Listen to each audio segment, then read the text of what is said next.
Hi everyone, it's Ardith, and I'm here today with a shaped card using some alcohol inks and the new Essentials by Ellen Everyday Punnies stamp set.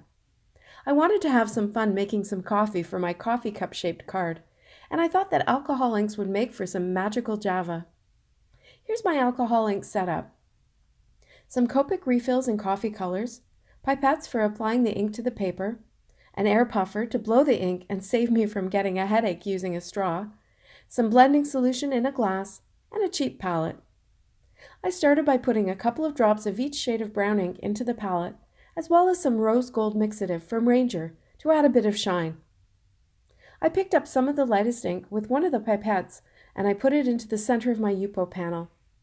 I added a bit of blending solution and then I used the air puffer to move the ink around the paper until it was dry. I added some of the darker ink and followed the same process, making sure there was some overlap between the two colors. Next, I added 3 drops of the darkest ink. I think in future I'll try to remember to add 1 drop at a time and move each one, rather than getting too eager.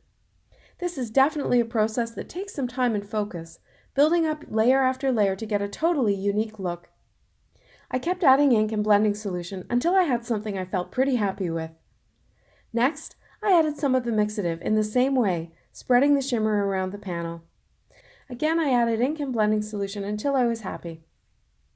When I felt like I was finished, I took a number 4 paintbrush that I've designated for alcohol ink, and I splattered some of the rose gold mixative over the panel by tapping the brush on my finger. Then I did the same with the blending solution. These splatters of blending solution reactivate the alcohol ink and leave lighter dots. To add even more shine, I got out some Crafter's Companion rose gold foil, and I cut a piece off and laid it face up on the almost dry panel. I rubbed it lightly with my fingers and then lifted up the foil. It stuck where the alcohol ink was still sticky. Looks like I could have left it to dry a bit more. There's a lot of foil there.